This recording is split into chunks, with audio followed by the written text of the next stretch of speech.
그러므로 우리에게 큰 대제사장이 계시니 승천하시니 곧 하나님의 아들 예수시라. 우리가 믿는 도리를 굳게 잡을지어다. 하나님은 영이시니 예배하는 자가 신령과 진정으로 예배할지니라.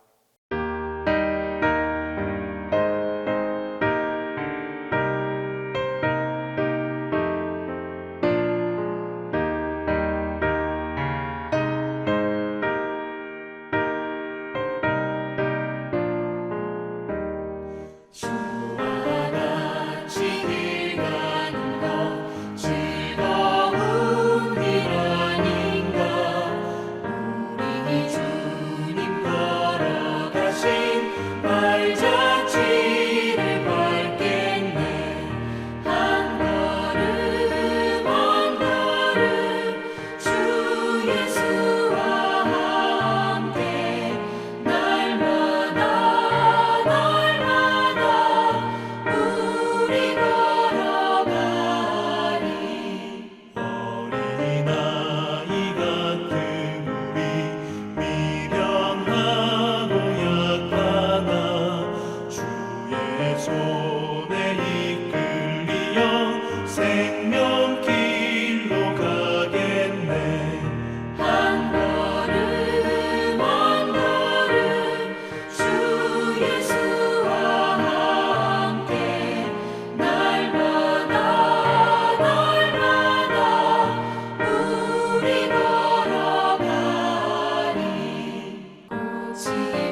저희들을 늘 사랑으로 인도해 주시는 주님, 결실의 계절 가을을 지나며 초겨울이 다가옴을 실감하는 날들입니다. 아버지, 이 시간 수요 예배로 인도해 주셔서 감사를 드립니다. 아버지 하나님, 올 한 해에도 나라 안팎으로는 많은 아픔과 고통의 시간들이 많았지만 그럼에도 불구하고 저희들을 사랑으로 인도해 주셔서 감사를 드립니다. 아버지 하나님, 저희들 늘 우리 주님의 인도하심을 따라 살아갈 수 있도록 우리의 마음과 생각을 정결하게 도와주시고 늘 사랑으로 이끌어 주시기를 소망합니다. 주님, 먼저 이 나라 이 민족을 긍휼히 여겨 주시옵소서. 이 사회가 여러 가지 문제로 어수선합니다. 어소속히 안정을 찾을 수 있도록 도와주시고 특별히 대통령과 위정자들에게 서로 협력하고 지혜롭게 소통하며 국민들을 위해 헌신하는 마음을 가지게 하옵소서. 그리하여서 하나님께서 세우신 이 민족이 하나님이 기뻐하시고 원하시는 나라로 세워나갈 수 있도록 정직한 영을 허락해 주시기를 소망합니다. 그리하여서 모든 것이 하나님의 뜻으로 이 땅 가운데 역사하심을 바라보며 누릴 수 있는 우리 모두가 될 수 있도록 모든 일들을 선하게 인도하시옵소서. 아버지 하나님, 우리 동신교회를 위하여 기도드립니다. 가을의 풍성함처럼 우리 교회 안에서도 영적인 결실이 풍성하게 맺히게 하시고 그 과정 속에서도 우리 주님의 인도하심을 경험하게 하시옵소서. 특별히 사랑하는 담임 목사님, 어소속히 완전히 회복이 될 수 있도록 사랑으로 보살펴 주시고 주님의 평안을 누리며 잘 회복하셔서 강단에 서실 수 있도록 하루속히 은혜를 베풀어 주시기를 소망합니다. 부교육자님들 한 분 한 분에게도 늘 강건함과 건강한 몸으로 안전하게 지켜 보호해 주시옵소서. 주님, 이 시간 아픔과 고통 가운데 있는 가정들을 보살펴 주시고 힘을 주시고 위로와 사랑으로 함께 하시는 은혜를 체험하게 하시옵소서. 아버지, 각 기관들이 올해에도 잘 마무리할 수 있도록 유종의 미를 거두는 우리 동신교회 가족들이 되기를 소망하며 오늘 목사님께서 말씀을 전해 주실 때에 또 힘을 얻고 은혜 받는 시간이 되기를 원하오며 우리를 구원해 주신 예수님의 이름으로 감사하며 기도드리옵나이다.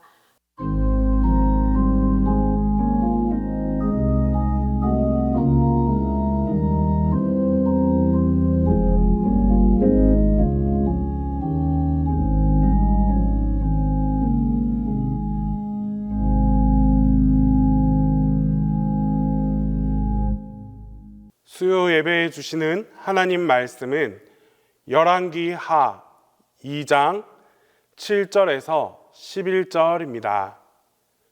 구약성경 열왕기 하 2장 7절에서 11절입니다.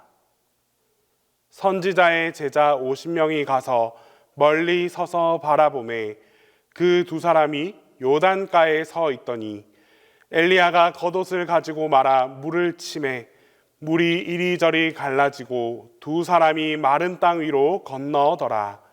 건너매 엘리야가 엘리사에게 이르되 나를 내게서 데려감을 당하기 전에 내가 내게 어떻게 할지를 구하라. 엘리사가 이르되 당신의 성령이 하시는 역사가 갑절이나 내게 있게 하소서 하는지라. 이르되 내가 어려운 일을 구하는도다. 그러나 나를 내게서 데려가시는 것을 내가 보면 그 일이 내게 이루어지려니와 그렇지 아니하면 이루어지지 아니하리라 하고 두 사람이 길을 가며 말하더니 불수레와 불말들이 두 사람을 갈라놓고 엘리야가 회오리바람으로 하늘로 올라가더라.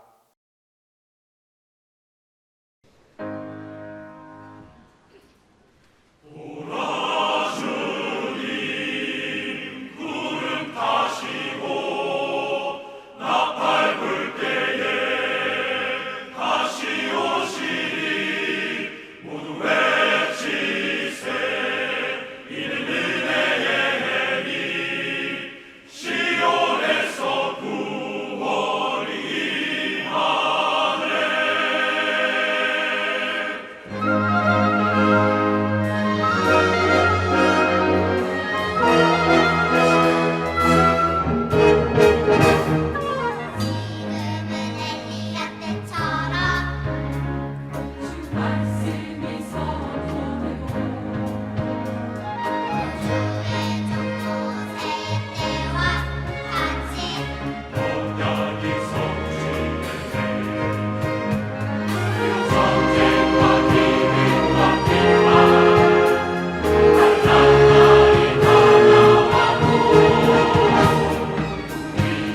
엘리야가 지금까지 디셉 사람 뭐뭐뭐 하면서 하나님의 부르심을 받아서 아합 왕에게 찾아갔고, 그리고 여러 곳에서 훈련을 받고, 그리고 850대 1로 또 싸워서 이기기도 하고, 그 많은 또 850명을 다 또 쳐 죽이기도 하고, 그 후에 또 힘든 시간이 필요 있었지만 어쨌든 이렇게 흘러왔고, 이제 드디어 그 삶을 이제 마무리할 때가 찾아오게 되었습니다.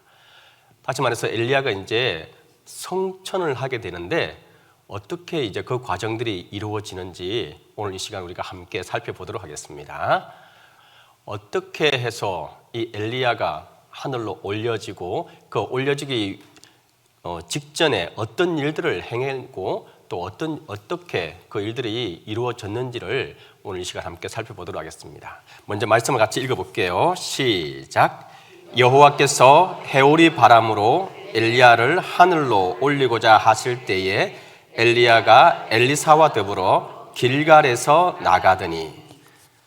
자, 이제 여호와께서, 하나님께서 해오리 바람으로, 다른 게 아니고 해오리 바람으로 엘리야를 하늘로 올리고자 하실 때에, 지금 이제 올린 겁니까? 아직 올리지 않은 겁니까? 이제 올리기를 미리 준비하시고 있다는 거 이미 선포하시고 있는 장면이기도 합니다. 근데 여기서 보니까 이렇게 죽음을 보지 않고 올려진 사람이 구약에 두 사람이 등장합니다. 또 한 사람 누구예요? 예, 에녹이라고 하는 사람이 이렇게 또 죽음을 맞이하지 않고 하늘로 올려진 것을 또 성경은 기록하고 있습니다. 이렇게 구약에는 딱 두 사람밖에 없습니다. 에녹과 엘리야, 두 사람밖에 없어요. 근데 엘리야는 이렇게 해오리 바람으로 하늘로 올리고자 하실 때에 이제 드디어 이제 그 이에 이제 하시기 전에 이제 일들이 어떻게 진행되는지를 살펴볼게요. 엘리야가 엘리사와 더불어 어디에서요? 길갈이라고 하는 곳에서 나가더니라고 표현되어 있는 것을 보게 됩니다.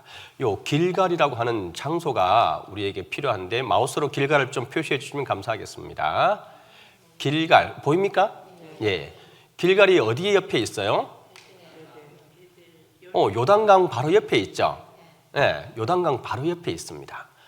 왜냐하면 여기가 어디냐 하면은 제일 처음 여호수아가 이스라엘 백성들을 이끌고 제일 처음 요단강을 건너서 진을 치고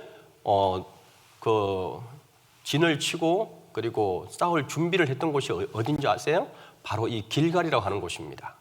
바로 이 길갈에서 그 모든 정비를 하게 되고, 이곳에서 요단강을 건너와서 제일 처음으로 이스라엘 백성들이 머물고 이곳에서 첫 출발을 하게 된 곳이 바로 길갈이라고 하는 곳입니다. 그래서 그 뜻도 뭐에서부터 출발하다, 시작하다라고 하는 뜻이 이 길갈의 뜻이기도 합니다.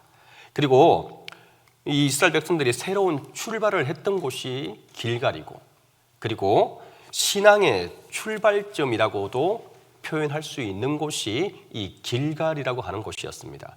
하나님께서는 이곳에서 이 엘리야와 엘리사가 시작을 하게끔 처음부터 하시게 됩니다. 근데 우리도 보면은, 우리 신앙인들도 보면은 내가 집사가 되고 권사가 되고 장로가 되고 목사가 되고 다 이런 직분들을 맡게 되는 그 시작점이 있잖아요, 그죠? 그러면 또 내가 신앙을 가졌던 그 시작점이 있을 수도 있고, 근데 보면은 이 사람은 보면은 세월이 이만큼 지나고 또 이렇게 지난데도 불구하고 그 시작점에 그대로 머물러 있는 분들이 있다는 생각을 좀 종종 하게 됩니다. 그 무슨 말인지 아시겠죠? 신앙이 더 이상 자라지 않고 그 출발점에서 계속해서 내가 다짐하고, 내가 이렇게 신앙생활을 할 거야 라고 다짐하고, 그 다짐에서 끝나고 이렇게 하시는 분들도 있는 것을 제가 보게 되는데, 이게 굳이 표현을 하자면 이 길갈이라는 것은 우리의 신앙을 새롭게 출발하는 곳이고, 이 길갈에서 엘리야와 엘리사가 이렇게 출발을 하게 되었습니다. 자, 그리고 또 읽어볼게요. 시작. 엘리야가 엘리사에게 이르되 청하건대 너는 여기 머물라. 여호와께서 나를 베델로 보내시니라 하니, 엘리야가 이르되 여호와께서 살아 계심과 당신의 영혼이 살아 있음을 두고 맹세하노니 내가 당신을 떠나지 아니하겠나이다 하는지라. 이에 두 사람이 베델로 내려가니. 자, 여기에는 이제 길갈에서 어디로 간다고 표현되어 있어요? 베델로 표현하고 있습니다. 근데 이 엘리야는 엘리사에게 네가 길갈에 그냥 남아 있으라고 했습니까? 따라오라고 표현하고 있습니까? 네가 좀 남아 있으라. 아까 말한 대로 그 신앙의 출발점에서 계속 맴도는 것처럼 그래 표현되는 부분들도 있는 거예요. 근데 이 엘리사는 뭐라고 말합니까? 여호와께서 살아계심과 당신의 영혼이 살아있음을 두고 맹세하노니. 조금 쉽게 말하면 여호와와 당신이 살아있는 것이 확실하듯, 이거는 구약에서 항상 하는 맹세의 조건들입니다. 우리도 이렇게 맹세하잖아요. 우리 아버지 이름 걸고 우리 엄마 이름 걸고 내가 맹세한다. 이렇게 우리가 표현들을 하잖아요. 그죠? 그와 마찬가지로 이 당시 구약시대 때는 자신이 믿는 신 중 우리가 믿는 신 여호와 하나님을 건다는 것은 내 전심과 내 마음 모든 것을 다 표현한다는 표현이고, 이것은 내 생명과도 같은 약속을 내가 당신에게 합니다라고 하는 표현입니다. 그만큼 확실한 믿음으로, 신앙으로 이 엘리사는 엘리야와 같이 갈 것을, 다시 말해서 그 신앙의 출발점에서 맴돌지 않고 내가 이 엘리야와 같이 따라가겠습니다라고 표현을 하고 있는 것을 보게 됩니다. 그런데 어디로 갔다고 했어요? 베델이라고 하는 장소도, 이게 지금 마지막 엘리야가 자신의 죽음을 앞두고 자신의 성천을 앞두고 돌아다니는 길들이, 그 장소가 아주 옛 유적지입니다. 한마디로 말해서 신앙의 유적지들입니다. 베델은 하면 또 어디가 누구 생각납니까? 야곱이 이곳에 제단을 쌓았죠. 그죠? 네, 제단을 쌓기도 하고 서원을 하기도 하고 이곳에서. 또 있어요. 야곱보다 도 조금 더 윗대에 아브라함도 이곳에서 제단을 쌓았습니다. 그만큼 또 이 베델이라고 하는 뜻이 자체가 하나님의 집이라고 하는 뜻을 가지고 있는 것이 바로 이 베델이라고 하는 장소입니다.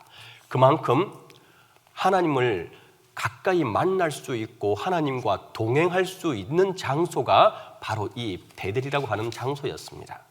그래서 하나님과 날마다 동행하는 삶을 살아갈 수 있는 곳이 베델이라고 하는 장소였습니다. 다시 말해서 말씀을 계속 묵상하고 연구하고 하나님의 말씀을 계속 동행하면서 살아갈 수 있는 곳이 바로 이곳 베델이라고 하는 장소였습니다.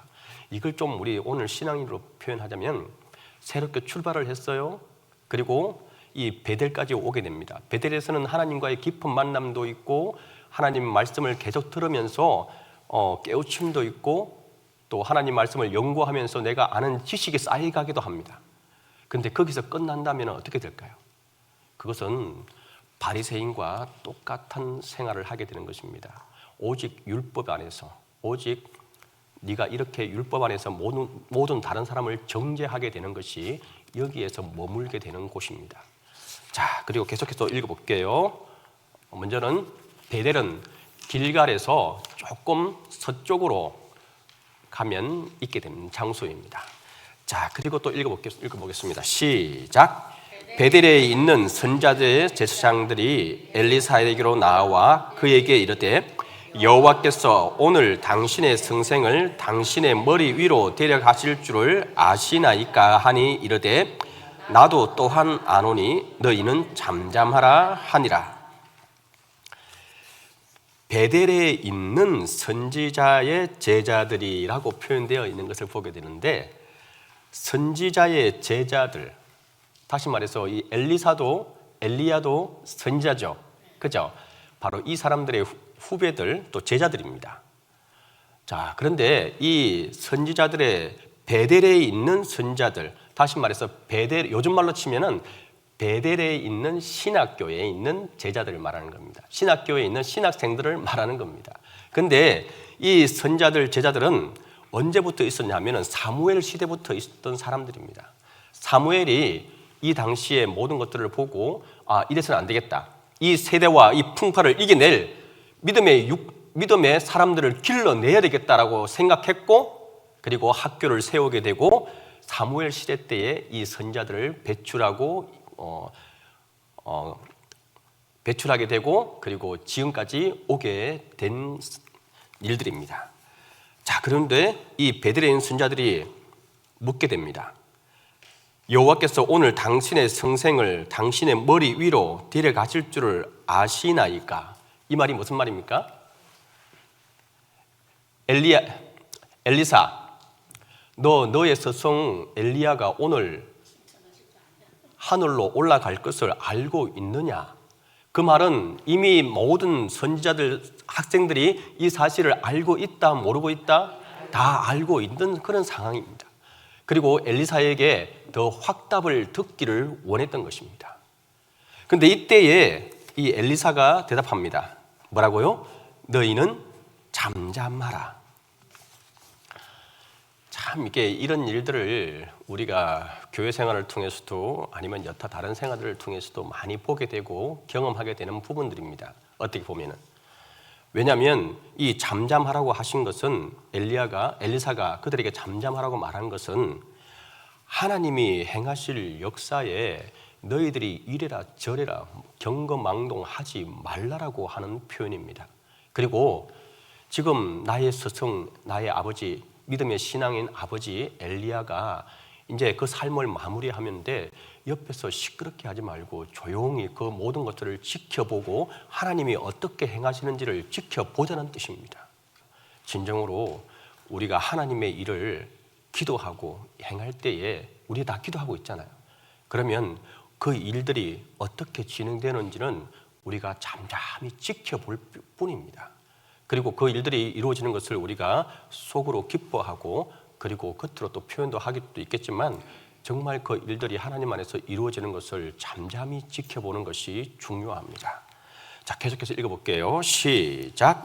엘리야가 그에게 이르되 엘리사가 청하건대 너는 여기 머물라. 여호와께서 나를 여리고로 보내시느니라. 엘리야가 이르되 여호와께서 살아 계심과 당신의 영혼이 살아 있음을 두고 맹세하노니 내가 당신을 떠나지 아니하겠나이다 하니라. 그들이 여리고에 이르매. 자, 이제 베델에서 어디로 또 갑니까? 여리고. 여리고는 또 어떤 장소입니까? 여리고 하면 이스라엘 백성들이 길갈에 진을 치고 이제 이 가나안을 갖다가 정복해 나가고 하나님께서 우리에게 주신 이 땅을 우리가 이제 취하자고 했을 때에 제일 처음 전쟁을 하게 된 장소가 어디입니까? 바로 이 여리고입니다. 그리고 여리고에서 어떤 기적과 이적을 보게 됩니까? 싸워서 이겼습니까? 아니면 어떻게 해서 이겼습니까? 그냥 걸어서 이겼습니다. 성을 그냥 돌 뿐이었습니다. 하나님의 기적과 이적을 경험한 장소이고 역사적인 장소이고 그들에게는 하나님이 우리와 함께 하신다는 징표가 되는 장소이기도 한 곳이 바로 이 여리고입니다. 그리고 이 여리고에서 승리를 했던 그 당시 지도자는 누구였습니까? 여호수아입니다. 여호수아는 그 백성들에게 어떤 칭호를 받았겠습니까? 하나님의 종으로 칭호를 받았고 그리고 이 역사가 이 여호수아와 함께 한다라고 그 백성들은 여호수아를 칭송했을 것입니다. 바로 이 여리고는 이와 같은 장소입니다. 출발을 했고 신앙의 출발을 했고 베델에서 하나님과 동행을 하고 말씀을 연구하고 익히는 생활을 했고 그리고 이제 이 여리고에서 승리를 맛보고 하나님의 기적과 이적을 그리고 내가 하나님의 종으로 칭송을 받고 자 이제 엘리야는 또 묻습니다. 청하건대 너는 이 여리고에 그냥 가만히 있어라. 이와 같이 하나님의 종으로 칭송을 받고 네가 이와 같은 자리에 그냥 머물러 있어라 라고 표현을 하고 있는데 이 엘리사는 어떻게 합니까? 또 따라가게 됩니다. 근데 여기서 제가 앞에 설명을 다 못 드렸는데 엘리사가 청하건대 엘리야가 엘리사에게 청하건대라고 성경은 이렇게 표현되어 있어요. 이 말은 강경적인 표현입니까? 아니면은 그냥 따라와도 되고 따라오지 않아도 된다는 한 표현입니까? 한편은 따라와도 되고 따라와지 않아도 되는 표현입니다. 그러니까 한마디로 엘리사에게 모든 그 선택을 다 주는 겁니다. 근데 정작 본인은 하나님께서 나를 이곳에 또 불렀다라고 하면서 나는 저곳에 분명히 가야 되니까 너는 어떻게 하겠냐? 이와 같은 환경 속에서 그냥 머물러 있겠느냐라고 한 번 더 물어보는 것이었습니다. 그럴 때에 이 엘리사는 그 모든 것들을 또 마다않고 그곳에 멈추지 않고 엘리야를 또 계속해서 따라가고 있는 모습을 보게 됩니다. 자, 여리고는 바로 저 위치에 있는 곳이 여리고입니다. 자, 읽어볼게요. 시작. 여리고에 있는 선지자의 제사장들이 엘리사에게 나와 이르되 여호와께서 오늘 당신의 성생을 당신의 머리 위에 데려가실 줄을 아시나이까 하니 엘리사가 이르되 나도 아노니 너희는 잠잠하라. 자, 여기 아까는 베델에 있는 선지자의 제자들이라고 표현되어 있었는데 여기는 보니까 여리고에 있는 선지자들의 제자들이, 자, 다시 말해서 이 신학교가 한 곳에만 있었던 것이 아니었죠. 베델에도 있었고 이와 같이 여리고에도 있었다는 것을 표현하고 있습니다. 자, 그리고 이제 계속해서 읽어볼게요. 시작. 엘리야가 또 엘리사에게 이르되 청하건대 너는 여기 머물라. 여호와께서 나를 요단으로 보내시느니라 하니 그가 이르되 여호와께서 살아 계심과 당신의 영혼이 살아 있음을 두고 맹세하노니 내가 당신을 떠나지 아니하겠나이다 하는지라. 이에 두 사람이 가니라. 성경은 항상 보면은 뭔가 이렇게 중요한 이야기를 하고자 할 때는 항상 반복해서 이야기를 이어가는 것을 보게 됩니다. 한 번 묻지 않습니다. 한 번 청하지 않습니다. 네가 이렇게 계속해서 반복적으로 표현하는 것을 보게 됩니다. 이 훈련도 마찬가지입니다. 그리고 뭔가를 테스트하고 그 사람을 증명하기 위해서도 한 번으로 끝내시는 법이 없는 게 성경의 방법이기도 합니다. 엘리야가 엘리사를 시험하는 방법 중에도 이 방법입니다. 다시 말해서 네가 여기에서 머물겠느냐, 여기에서 머물겠느냐, 여기에서 머물겠느냐. 하지만 엘리사는 끝까지 이 엘리야와 동행하면서 그 서성 믿음의 아버지인 엘리야와 동행하는 것을 보게 됩니다. 다시 말해서 이 엘리사는 엘리야의 그 시험에 다 이렇게 통과하면서 끝까지 함께 가는 모습을 보게 됩니다. 이제 마지막으로 어디로 가게 됩니까? 요단으로 가게 됩니다. 요단 하면은 우리가 보통 뭘 생각하게 됩니까? 요단강 하면 또 뭐가 생각나요? 요단강 건너가면 어떻게 돼요? 요단강 건너가 근데 요단강 건너가고 싶어요? 건너가고 싶지 않아요? 갈 때 되면 지금 부르면 못 가겠고 갈 때 되면 그때는 알지 못하고 이게 한편은 사람들의 솔직한 마음입니다. 맞습니다. 이 요단은 죽음을 의미하는 거고 그리고 마지막 심판을 의미하는 것이 바로 이 요단이었습니다. 그리고 아까 말씀드린 대로 이 엘리야와 엘리사는 이 모든 시험을 이 요단까지 따라옴으로 통과하게 되는 것을 보게 됩니다.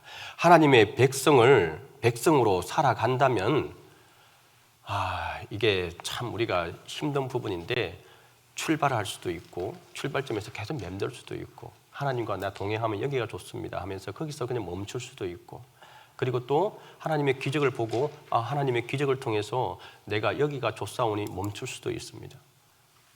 우리의 상황들이 다들 다르겠지만 뭔가에 우리의 신앙이 멈춰져 있는 것은 하나님이 원하시는 방법이 아니라는 것을 우리가 이 시간을 통해서 한 번 더 기억할 수 있길 바랍니다. 하나님께서는 어쨌든 그 장소를 떠나서 계속해서 전진해 나가고 뭔가 개혁해 나가고 우리의 삶을 바꾸어 나가기를 원하시는 것이 하나님께서 우리에게 원하시는 방법입니다. 이 엘리사는 다시 말해서 요단 저것을 건너가면 죽음에 이른다는 사실을 이 엘리사 또한 왜 몰랐겠습니까? 하지만 그곳까지도 이 엘리야를 따라서 엘리사는 따라가는 것을 보게 됩니다. 하나님께서는 잠시라도 멈추고 그것을 통해서 우리가 그곳에 정체되어 있는 것을 원하지 않는 것이 우리에게 바라는 신앙의 모습이라는 것입니다. 계속해서 읽어볼게요. 시작. 엘리야가 겉옷을 가지고 말아 물을 치매 물이 이리저리로 갈라지고 두 사람이 마른 땅 위로 걸어더라. 이제 드디어 엘리야와 엘리사가 요단 강의 앞까지 오게 됩니다. 요단 이스라엘 가보신 분들 아시겠지만 지금의 이 요단 강은 이 엘리사 시대 때의 강보다 한 2배, 3배는 좁습니다. 왜냐하면은 지금은 저 위에 호수에 댐을 건설해 가지고 일정량 물만 흘려 보내고 있기 때문에 그 폭이 굉장히 좁아졌어요. 보신 분들은 아시겠지만 하지만 이 당시만 해도 꽤 큰 폭이었고 지금의 2배, 3배 정도 큰 강이었어요. 근데 이 강을 갖다가 어쨌든 건너려면 헤엄쳐도 건너기는 힘들고 물살이 세니까. 근데 이 엘리야가 그 선 곳에서 자기가 걸치고 있는 겉옷을 들어서 어떻게 했어요? 그 요단강을 흐르는 물을 갖다가 내려치니까 어떻게 됐어요? 쭉 갈라지고 그곳에 사람이 걸어갈 수 있게 되었다라고 표현하고 있는 것을 보게 됩니다. 이 장면이 기억나는 장소가 또 하나 더 있는데 어떻게 생각나십니까? 모세의 지팡이가 또 생각나죠. 홍해를 갈랐던 그 모습과 내나 동일한 모습이라고 생각하시면 될 것 같습니다. 바로 이것은 하나님의 임재와 하나님의 능력을 상징하고 있는 것을 보게 됩니다. 계속해서 읽어볼게요. 시작. 건너매 엘리야가 엘리사에게 이르되 너를 따라 내게서 데려감을 당하기 전에 내가 내게 어떻게 할지를 구하라. 엘리사가 이르되 당신의 성령이 하시는 역사가 갑절이나 내게 임하게 하소서 하는지라. 자, 이제 드디어 이제 강을 건너왔습니다. 이제 말 그대로 이제 죽음의 강을 건너간 거예요. 예. 그러면 이제 뭐가 기다리고 있습니까? 마지막에 이제 성천, 죽음이 기다리고 있는 모습이었습니다. 이때에 엘리야가 엘리사에게 이제 마지막으로 묻게 됩니다. 네가 나에게 무엇을 원하느냐라고 묻습니다. 그때 엘리사가 당신의 성령이 하시는 역사가 갑절이나 내게 있게 하소서 하는지라 라고 말하고 있습니다. 갑절이란 말은 무슨 뜻입니까? 1배, 2배, 2배를 의미합니다. 그러니까 뭔가 하나 있으면 그것을 2배를 곱한 것 갖다가 그 갑절이라고 표현하죠. 근데 우리가 이것도 성경을 갖다가 좀 성경에 대한 이 당시의 문화나 이런 것들을 알아야지 좀 쉽게 접근할 수 있는 부분들인데 이 당시 장자, 차자 이렇게 자녀들이 있잖아요. 자녀가 한둘이 아닐 거 아닙니까? 자녀가 최소 3명, 4명 쭉 많았을 거 아닙니까? 제일 장자에게 그 아버지가 유산을 물려줄 때 얼마큼 줬을까요? 2배를 줬습니다. 다른 자녀들보다 2배. 네. 2배를 줬어요. 나머지 자녀들은 이렇게 1배씩 다 이렇게 공평하게 나누어주고. 왜 그런데 그 당시 이렇게 했을까요? 장자니까 장자는 그냥 잘 먹고 잘 살아라고 이렇게 줬을까요? 그런 게 아니라 그 장자가 너는 이제 내가 죽게 되면은 네가 이 가정과 이 가족과 이 족절 모든 공동체를 이끌어 가야 되니까 네가 그 책임을 다 이만큼 더 하라고 책임에 부여해서 그만큼 더 챙겨준 거예요. 갑절. 다시 말해서 지금 이 엘리사도 엘리야에게 이렇게 갑절로 말했던 것은 뭐냐 하면은 그 당시 선지자 체계에서는 자기의 서성되는 선지자를 갖다가 아버지라고 불렀습니다. 물론 믿음의 자기의 친아버지는 아니지만 믿음의 아버지. 다시 말해서 그 당시는 아버지로 표현하고 아버지로 따랐고 그리고 그 아버지가 하는 것을 그대로 내가 물려받기를 원했던 것이 바로 이 선지자 무리에서의 행동 규정이었어요. 그러니까 이와 같이 말한 거예요. 내가 갑절. 다시 말해서 나를 제자들 중에서 수제자자 그리고 장자로 받아주십시오라고 이렇게 표현하고 있는 모습입니다.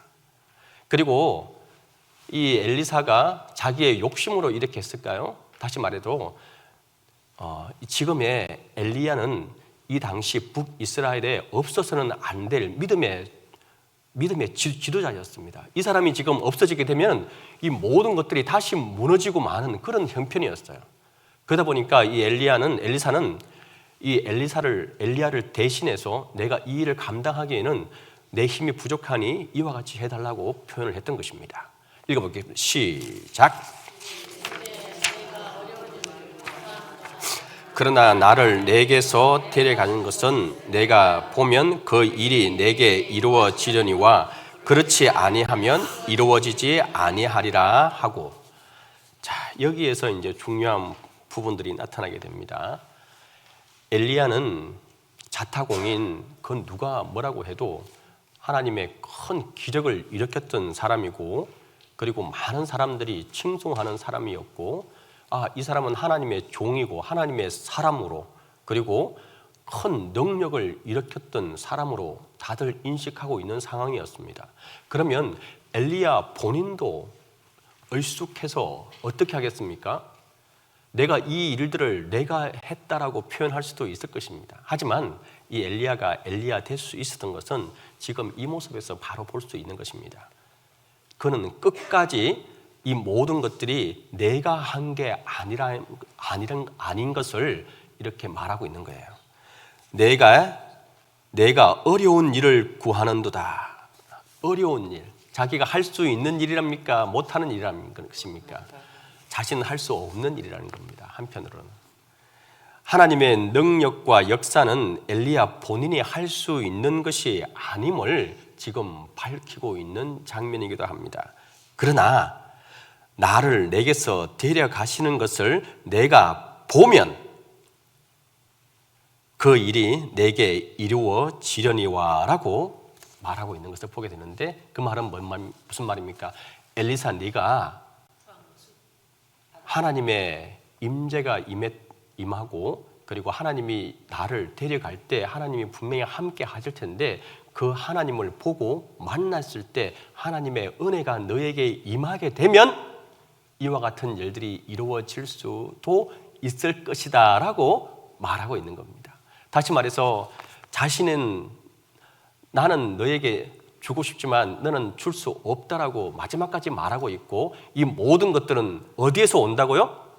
하나님께로부터 오는 것임을 분명히 밝히고 있는 것을 보게 됩니다. 근데 이렇게 하지 않는 이들이 바로 이단과 사이비 분들입니다. 내가 봐라, 내가 이와 같이 했다라고 표현하고 내 능력으로, 물론 하나님이 자기에게 주셨다고 말합니다. 그리고는 내가 이 모든 것들을 하고 행했다라고 표현하는 것이 이단과 사이비들의 모습입니다.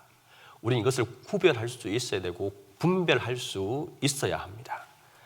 자, 그리고 하나님의 은혜가 아니고서는, 하나님의 능력이 아니고서는 이 모든 일들은 결코 이루어질 수 없다는 사실을 한 번 더 지금 강조하고 있는 것을 보게 됩니다. 이건 굉장히 중요한 겁니다. 오늘을 살아가는 우리에게도 마찬가지예요. 자기가 했다고, 자기가 능력이 있어서 했다고 하는 사람들을 우리는 경계하고 또 경계해야 합니다. 계속 읽어볼게요. 시작. 두 사람이 길을 가며 말하더니 불수레와 불말들이 두 사람을 갈라놓고 엘리야가 해오리 바람으로 하늘로 올라가더라. 자, 이제는 두 사람이 길을 가고 있는데 불수레와 불말이 두 사람을 갈라놨다고 말합니다. 근데 여기서 성경은 보면 불이 나타나면은 뭐라고 생각하면 됩니까? 하나님의 임재를 말하는 것입니다. 하나님이 그 자리에 함께 하셨다고 아시면 좋을 것 같아요. 제일 먼저 이렇게 표현되어져 있는 부분이 모세가 호렙산에서 뜰기나무를 앞에, 그 뜰기나무가 불 타면 타지만 완전히 타지 않고 있었던 모습들을 갖다가 성경은 표현하고 있는데, 그때 하나님께서 모세와 만나주시고 함께 해주시던 것을 보게 됩니다. 그 외에도 이 엘리야는 또 특별히 또 불을 가지고 그 물에 젖어 있는 그 소를 갖다가 다 불태워버렸잖아요. 그죠? 불은 하나님의 임재를 표현하고 있는 다른 사실을 여러분들이 성경을 통해서 읽으면서 함께 하시면 좋을 것 같아요. 다시 말해서 이때 하나님께서 엘리야와 엘리야 사이에 함께 임하시고 드디어 이제 엘리야가 해골이 바람으로 하늘로 올려지게 되었습니다. 자, 여기서 읽어볼게요. 시작. 엘리사가 보고 소리 지르되 내 아버지여 내 아버지여 이스라엘의 병거와 그 병만 다시 보이지 아니하는지라. 이에 엘리사가 자기의 옷을 잡아 둘로 찢고. 자, 여기에 말하는 부분들을 갖다가 하나씩 좀 우리가 다 알 필요가 있는데, 엘리야가 올라가는 모습을 마지막에 보면서 뭐라고 지금 소리 지르고 있어요? 내 아버지요, 내 아버지요. 아까 말씀드렸죠? 그 당시 믿음의 이 선지자 서성을 갖다가 아버지라고 불렀습니다. 그래서 그대로 이렇게 표현하고 있는 거예요. 내 아버지요, 내 스승이요, 내 스승이요. 그 말이지만 내 아버지요, 내 아버지요. 그만큼 절규하면서 불렀을 것입니다. 그리고 난 다음에 이스라엘의 병거와 그 마병이여라고 표현하고 있는 것을 보게 되는데, 이 말은 무슨 말이냐면 앞에서 설명드렸듯이 이 엘리야는 이 북이스라엘의 유일한 하나님의 선지자였고, 그리고 이 타락하고 그리고 우상 숭배하고 있는 이 나라에 그나마 그래도 하나님의 말씀을 지켜나가고 하나님의 뜻을 이루어 갈 수 있는 사람은 엘리야밖에 없다라고 생각했기에, 병마와 마병과 병거는 전쟁할 때 그 당시 그냥 이렇게 나무나 칼로 이렇게 전쟁하던 때에 병거와 마병이라고 하는 것은 말을 타고 이렇게 가고 있는 것은, 다시 말해서 말 하나가 적어도 일반 병사들 10명, 100명을 죽일 수 있는 병거입니다. 그만큼 이 엘리야가 바로 이와 같은 역할을 했다라고 이 엘리사가 표현을 하고 있는 것입니다. 그리고 난 다음에 마지막에 옷을 잡아 둘로 찢고라고 표현되어져 있죠. 이 또한 이 고대 사회의 이스라엘 문화를 알고 보면은 이게 바로 또 쉽게 접근할 수 있는 부분인데, 이 당시 죽음을 애도하고 슬퍼할 때 항상 그 사람들은 겉옷을 찢어버렸어요. 찢으면서 내 마음이 이와 같이 찢어진다고 하는 것을 표현하면서 슬퍼하고 애도하고 또 애도하고 슬퍼했던 것이 이들의 모습이었습니다. 그리고 또 어느 때 했냐면 분노할 때, 뭔가 이렇게 내 주체하지 못하고 너무 힘들어할 때 또 찢어버리기도 했고, 그리고 또 회개할 때, 하나님 앞에 내가 잘못을 표현하고 회개할 때 또한 찢어버리기도 했습니다. 그 사실이 언제 나타나냐 하면은 읽어보겠습니다. 시작. 야곱이 자기 옷을 찢고 배로 허리를 동이며 오랫동안 아들을 위하여 애곡하니. 자기의 아들이 죽었다는 소식을 들었을 때 이 야곱은 이와 같이 했던 것입니다. 또 있습니다. 시작. 너희는 옷을 찢지 말고 마음을 찢고 너희 하나님 여호와께로 돌아올지어다. 이것은 다시 아까 말씀드린 대로 자기의 잘못을 하나님 앞에 통회하고 그리고 자복할 때에도 이와 같이 그 사람들은 했지만, 요엘은 그렇게 하지 말고 옷을 찢는 걸로 그치지 말고 너희의 마음을 찢어서 하나님 앞에 바르게 회개하고 돌아오라라고 표현을 하고 있는 장면입니다. 그래서 읽어보겠습니다. 시작. 엘리야의 몸에서 떨어진 겉옷을 주워 가지고 돌아와 요단 언덕에 서서. 이제 엘리야가 성천하면서 마지막으로 이 엘리사에게 자신이 베풀어 준 것이 뭐냐 하면은 자기의 겉옷을 던져서 엘리사에게 주고 이제 가시게 된 거예요. 이제 그리고 난 다음에 이 옷을 어떻게 했는지 보겠습니다. 시작. 엘리야의 몸에서 떨어진 그의 겉옷을 가지고 물을 치며 이르되 엘리야의 하나님 여호와는 어디 계시니까 하고 그도 물을 치매 물이 이리저리 갈라지고 엘리사가 걷느니. 아까 말한 대로 내가 올라가는 것을 네가 만약에 본다면 그 모든 하나님의 능력이 배로 너에게 주어질 것이다 라고 표현했잖아요. 그것을 봤잖아요. 봤지만 우리가 뭔가를 보고도 믿어지지 않는 때가 있는데, 믿어지지 않아서 그 일을 하다가 실행으로 옮기지 못하는 때가 있습니다.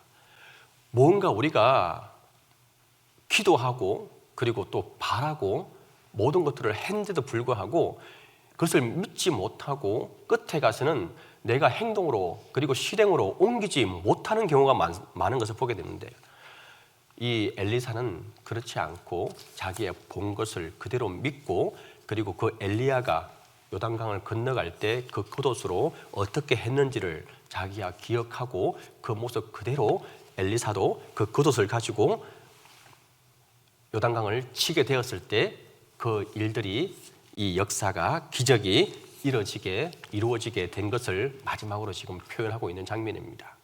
우리 또한도 모든 것을 하나님께서 어떻게 행하시는지를 우리가 더 잠잠히 볼 필요도 있고, 그리고 우리가 기도한 것에 대해서 또 우리가 바랬던 것들에 대해서 우리가 바르게 하나님께 구했다면 이제는 그 모든 것들이 이루어질 것을 믿고 담대하게 우리의 발걸음을 옮기고 우리가 행동으로 그리고 우리의 삶에서 실천하면서 이 삶을 살아갈 수 있기를 간절히 바랍니다. 그리고 또한 하나님께서 어떻게 행하시는지를 우리가 잠잠히 볼 필요가 있어요. 우리의 그릇된 행동과 그릇된 말들로 통해서 하나님의 마음을 어지럽게 하거나 우리 주위에 있는 사람의 마음을 어지럽게 하지 말고 온전히 하나님께서 행하시는 것을 지켜보며 그것을 따라가고 행동으로 옮기는 우리의 삶이 될 수 있기를 간절히 바랍니다. 기도하겠습니다. 사랑과 은혜가 많으시고 좋으신 아버지 하나님, 은혜와 사랑을 감사하고 감사합니다. 하나님의 은혜와 사랑 가운데 하나님의 뜻을 묵상하고 하나님께서 우리에게 오늘로 무엇을 말씀하시는지를 보고 듣게 됩니다. 하나님께서 함께 해주시고 우리의 삶을 인도해 주시고 하나님의 역사를 우리가 경험하고 지켜보고 온전히 실천하는 온전한 삶으로 나아갈 수 있게 하여 주시옵소서.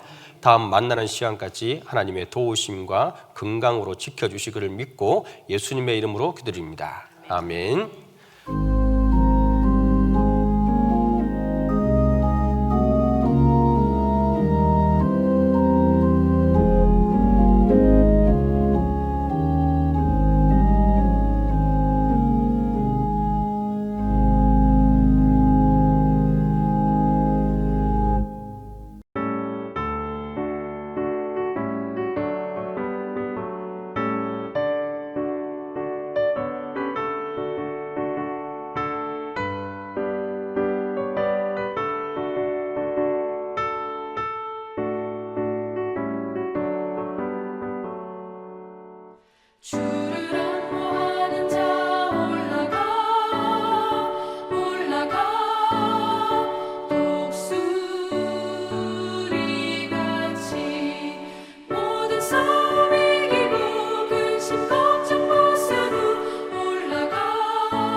주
이제는 우리 주 예수 그리스도의 은혜와 하나님의 사랑과 성령의 교통하심이 이제부터 영원토록 함께 있기를 간절히 축원하옵나이다.